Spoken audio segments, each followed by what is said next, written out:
Hey, it's Winter/Magenta, and I just wanted to go over one more topic here in one of my hot topic 1 minute videos. I don't know, I've been doing so many of them. Anyway, you know what I'm here to do, and this one is about material breach of contract. So my last video I went over how their contract is unenforceable because it's in violation of federal and state labor law, meaning no judge can uphold it or honor it in any type of court situation. So, if they're like, you didn't do your stages, that's why we fired you.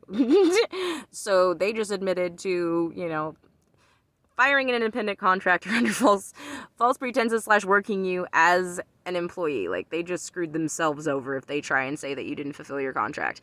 But regardless, it was an illegal contract, so no judge can say, oh, well, you didn't fulfill your contract, so you don't get to participate or anything. There's no repercussions for you due to any way that you may or may not, sorry, I'm getting a shadow in here, have failed to fulfill your contract because it's unenforceable, because it's in violation of federal and state labor law.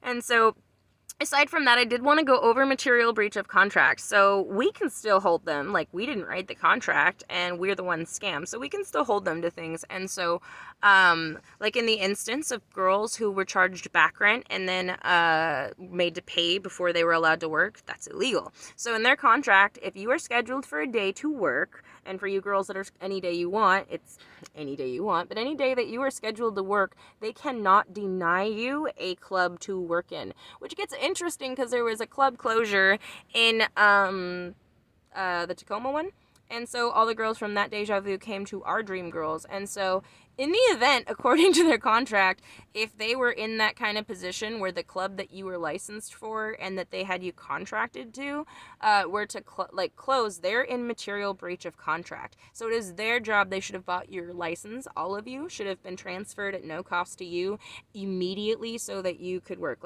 It is reasonable for it to take a week or a weekend so you girls can all get relicensed within a county to keep it legal. However, they should not have required you to pay.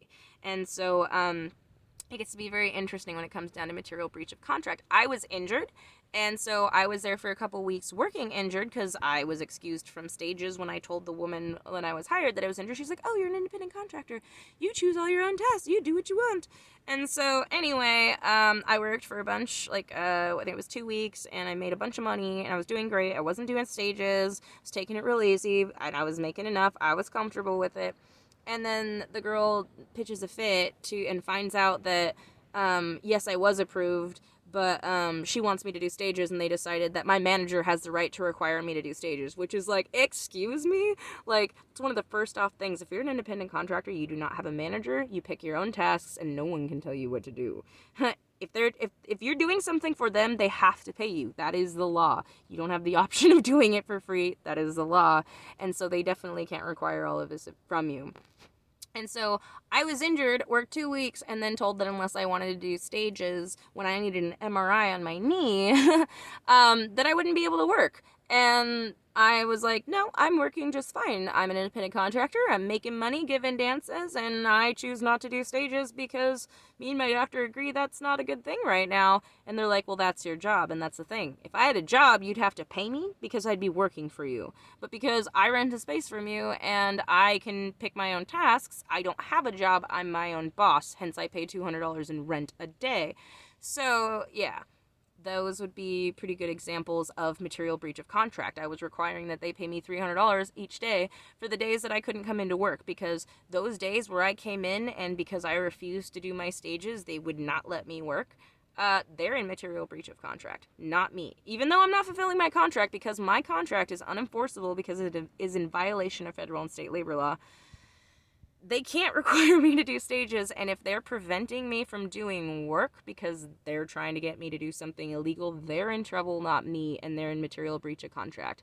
So if for any reason you were sent home and you were not fired, as in so if you were fired in this industry, for this, as a booth renter, it meant that you did something illegal and they called the cops and you were fired. Or you damaged their property and they called the cops and you were fired. If they did not do this, it's just hostile work environment and material breach of contract. If you were late to a stage and they sent you home, if they didn't do an alcohol test on you, call the cops to find out if you were drunk, and they just assume because you came from the bar, or because you smell like alcohol, or whatever else, or because they smell pills being crushed in the bathroom by management, and they assume it must be one of the girls. Like, if they send you home over these things, they're in material breach of contract. If they want to fire you over these things, they have to get the police involved and actually start, like, doing something. They can't just like bully you out of work. It's a hostile work environment. It's not okay, and more than that, it puts them in breach of contract. And so I hope that gives you a little clearer picture of your rights and what's going on, and how they're literally just pushing their weight around and taking advantage of us, because they can't make you pay before you work, or they are in material breach of contract and they know it. They can't not let you work and do lap dances because you don't want to do their stages, their house dance deals, or anything like that. And you don't have to hand them money for doing their house dance deals because you don't have to do them. And so there's a lot going on here where they're in material breach of contract, and they've kind of had us on the run and afraid, feeling like, oh, we're not fulfilling our contracts, we're in trouble. It's like, nope.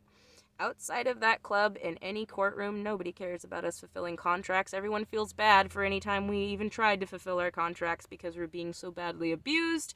And the only thing any legal system is going to care about is why this huge nationwide company is still, 3 years after a federal ruling in criminal contempt of court, using nasty arbitration contracts so they're never found out, and continuing to require illegal work from girls while scamming them into paying $200 and believing that they're actually small business owners when really they're just being used for unpaid, unregulated sex work. And so we must hold them accountable, but I do hope that helps you understand that in all these instances where we felt we did something wrong, it's just an emotional abuse tactic, and it's a bluff, and they're in material breach of contract. So all of these instances, they're liable, they're in trouble, not you. And so I hope that helps.